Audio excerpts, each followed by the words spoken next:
Good afternoon, good morning, good evening, whatever time zone it is, whether you in the world, it is your Lore Saviour. And yes, dear viewer, you did read the title correctly. Mage the Ascension is getting the 5th edition treatment, and you may be the one leading the charge, as you can join Paradox Interactive in Stockholm, Sweden, both physically and metaphorically, to contribute and write official World of Darkness material and actually call the shots, as it were.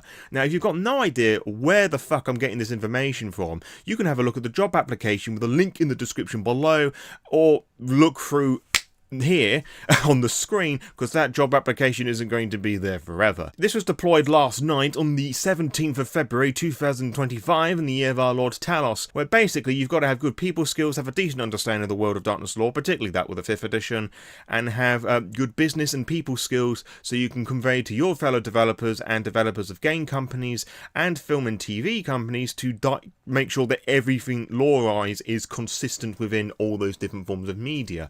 And I think it's very interesting that film and TV is actually brought up in this as well, because we do know that there is a Vampire the Masquerade TV show in the works. It got mentioned once a few years ago, and like nothing's happened with it since then. So hopefully that's still being worked on. It's just got a bit of a problematic development cycle. But you know, the fact that it's mentioned in here, that it's something that's on Paradox's mind, and or it's something that's in the works now, so that's kind of exciting to think about, actually, because it'd be nice to have some decent World of Darkness themed TV shows and films. Hopefully it's a bit more than decent, but you know, I can trust Paradox as far as I can fucking throw them. Which sort of brings me on to my next point, because I did talk about this briefly last night when I put this out on social media, Instagram, Blue Sky, and the YouTube community posts, and some of you sent me really excited messages privately on social media, like thinking I'd be a really good person for the job.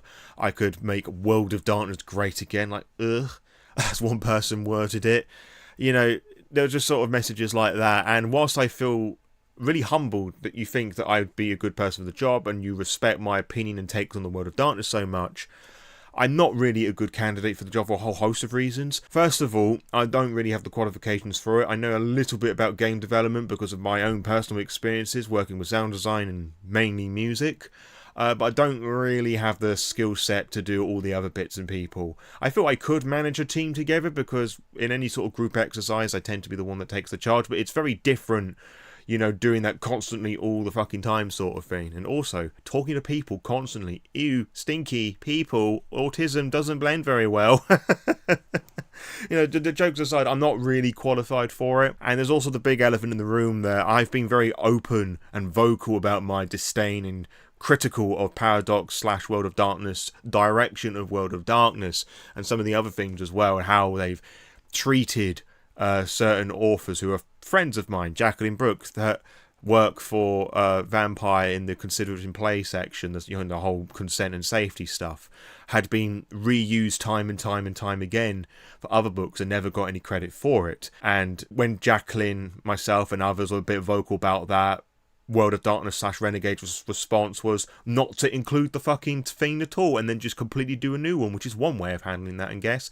And of course, you've got the whole treatment of James Sambrano's experiences with writing Werewolf the Apocalypse 5th edition, which I'll leave links to in the description below. We all know of all that spicy stuff and the claims that were made with that. And if I feel that I joined that company to do that particular work, knowing all of this and how friends of mine were treated, that's ultimately a betrayal. And that would be like a definition of selling myself out. So that's not going to happen, unless, of course, somebody somewhere somehow steps forward and says, you know what, we fucked up a lot here, we're just going to apologise for all these different things. It's not going to happen. It's not the Paradox and or World of Darkness way, so it's not really going to happen. And also, I'm quite fond of making the content that I want to create and being the one that calls my own shots and being able to openly criticise this company like this. So, I appreciate the praise and the compliments, but that's not what I'm intending to do. I feel very similar about when those community manager things came up a couple years ago, the one that Outstar got and the one that Huddy would get a couple years later. I just was very happy with making the content that I wanted to create, although at those moments in history, I didn't feel so antagonistic towards World of Darkness and Paradox. It was beginning to show by the time Huddy was coming along, but beyond that, you know, I'm more than happy just at what I'm doing right now and doing other cool bits and pieces for you lot. which is also something to consider. I wouldn't be able to be so freeform and personal with you lot. I would be taken up doing more official things. But enough about me. Let's get back to this application thing. The thing that I want to talk about first is obviously the thing that got you all here, Mage the Ascension. You probably saw on the application that Mage the Ascension was listed amongst those games, which is very interesting because we don't have a Mage the Ascension 5th edition core book or any materials with that at the moment. Vampire, Werewolf and Hunter, we do. So this would imply, if we take this at face value like this, that Mage the Ascension is getting a 5th edition update, reboot, retcon, however you want to word it. We did have a tweet from Justin Achille years ago when he was the creative director of the World of Darkness who was working on Spheres. If I can find that tweet, I'll leave it on the screen somewhere. If I can't, I'm sorry, but I do know that tweet exists out there. And I do have a couple of theories about that, and for that I have to put on the conspiracy beanie.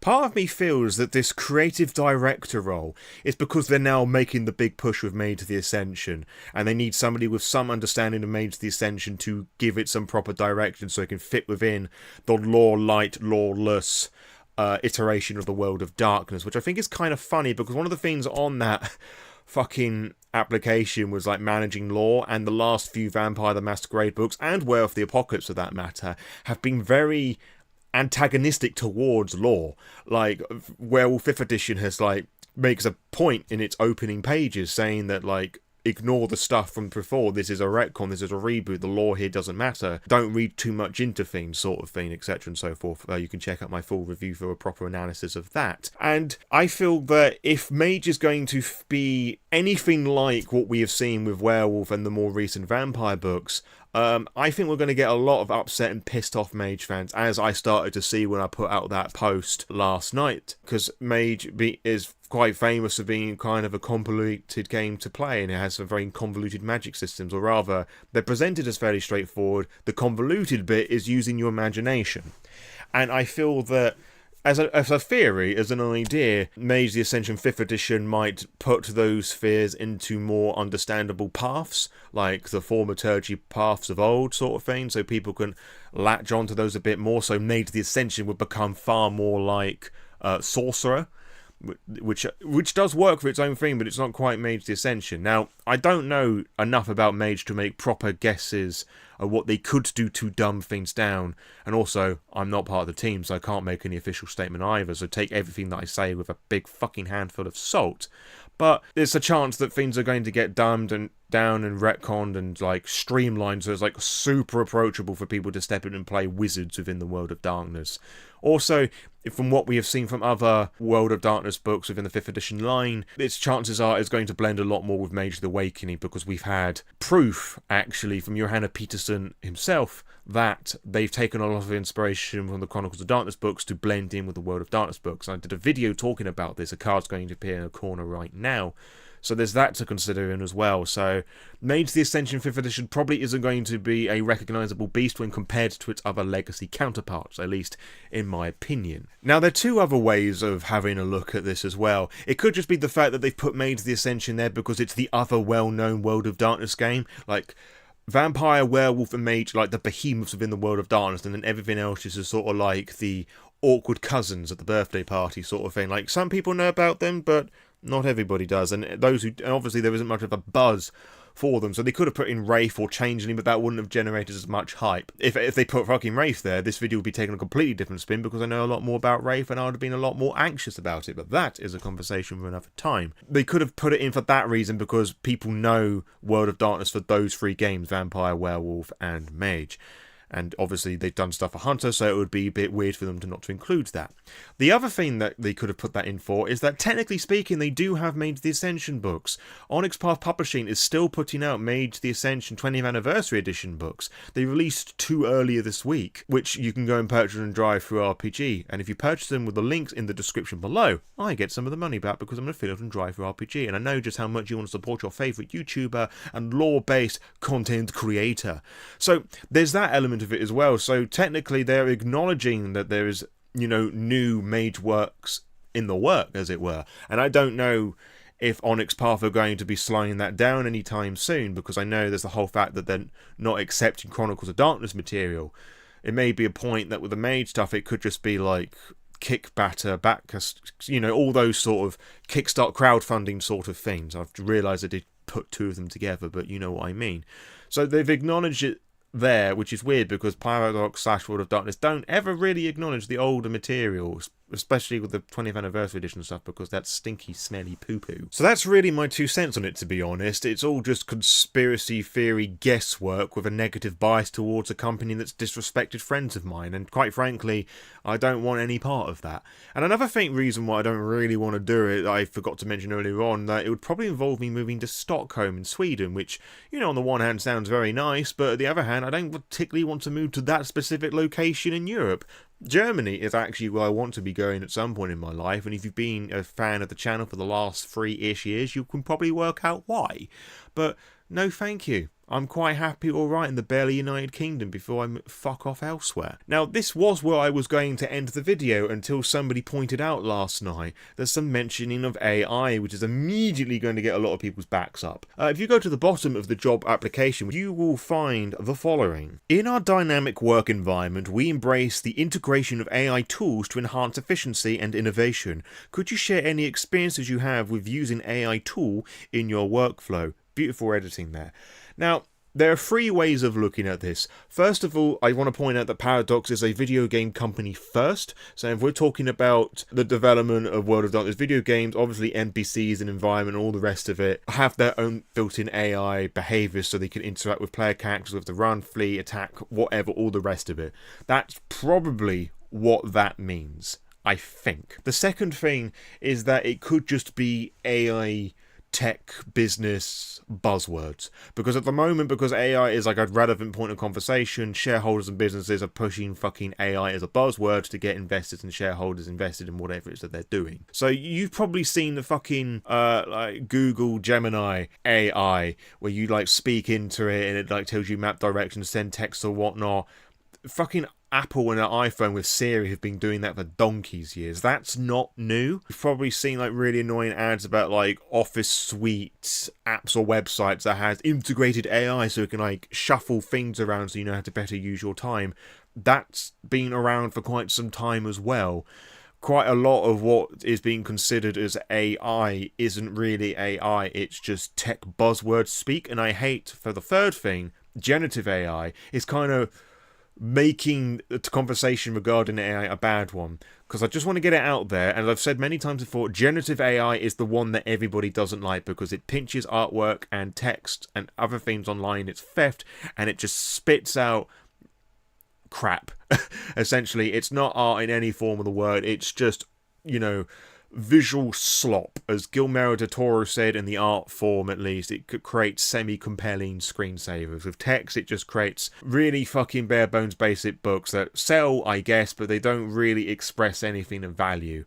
And you do have some game companies that have been using generative AI for remasters and remakes of games. I know that the Stalker console ports had a bit of generative AI to like blow up some of the cutscenes or whatever, I think it was. I don't quote me on that, but I know that it was used there.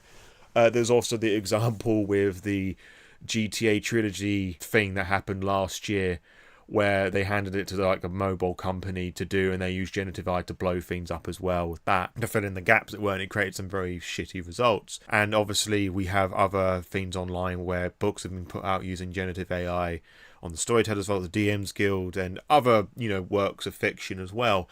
That's the stuff that we're all against. That's the stuff that's raising our backs up, because AI now just means generative theft, which isn't great. It could also mean, like, AI for systems, if they're, as an example, if they were to develop like an online equivalent type to that D&D Beyond or that virtual table thing that Wizards of the Coast are doing with Dungeons & Dragons 5th edition, they could be doing something like that, where it like crosses the boundaries between tabletop and video game. There would be some like AI work with that, so behaviors and interactions and whatnot. So I think it leans more towards the video game / buzzword element of it rather than generative AI, because as far as I'm aware, Paradox and World of Darkness have not employed any generative AI in their artwork and their fiction. There's been a couple of times with the artwork where I've questioned this because it's been fucking awful in the V5 Player's Guide, but I haven't been able to say definite for that. It just looks a bit fucking weird. So if that does changes, obviously I'm going to be covering it and let everybody know about this and calling Paradox out. You know, somebody has to, because I seem to be the only one who does this fucking shit. But, you know, that's what I feel about the AI thing. So I wouldn't be too apprehensive of putting up what would be a dream job for you because you see this thing at the bottom. I mean, if you're able to inquire and find out about it, sure, great, do that and make your own judgments on that. But based on that value, and I'm pointing there because I was reading off my phone, I don't think it's something that we should be worried about just yet. As I said, this is also Paradox, and they may well want to fucking cut corners of the artwork and whatnot, which would be really fucking stupid, because one of the things that makes the World of Darkness really fucking special is its grim, dark, not grim dark, grim, dark artwork. So I think putting that through an AI fucking filter, Mid-Journey, whatever, would be a fucking huge disservice. So we'll see. We'll see what happens. If that happens, and if people actually fucking buy it, I think they would, but, you know, I've ranted about the state of the World of Darkness 5th edition community already. So what do you think about all of this? Are you excited for Mage the Ascension getting the 5th edition treatment, or are you not? What do you think they're going to change? What do you think they're going to keep? And what would you like to see with Mage the Ascension 5th edition? Let me know in the comments below, including about whether you're actually considering wanting to sign up and become the creative director of a World of Darkness. If you are, all the best of luck to you. All honestly, I may not support all your decisions, but I really hope that you enjoy it and you have a good old time with it. And also, what do you think about this whole AI thing that's mentioned at the bottom as well? Do you trust Paradox to do it right, or do you trust them to fuck it up as per usual? Let me know of all your thoughts and opinions in the comments below. And don't forget to check out those Mage the Ascension books that I mentioned, including any Vampire, Werewolf, or Wraith the Oblivion books you'll find down there as well, because I'm wanting to do more Vampire and Werewolf content, not so much on Lore Dice, but actually running games for you and talking about the different things and doing little challenges for myself. I'm purchasing quite a lot of 1st edition Vampire stuff at the moment, actually, and some original prints of Wraith the Oblivion, because not every single book is available print on demand on Drive-Thru-RPG, and I have to go look elsewhere for those books, and, you know, they ain't cheap, so any financial support you can deliver through those affiliate links in the description below would be greatly appreciated. Plus, you also get some cool books to add to your games as well, which I think is fucking fantastic, really. So if you can do that, that'd be fantastic, but I can totally understand if you can't, because you're probably going to be saving up money to go to Stockholm now, or, you know, just fucking surviving, which I can totally understand, and I respect the hustle. But what you can do is like, share, and subscribe to everything that I do, and I'll see you on the next upload, wherever that may well be for you. And until next time, farewell.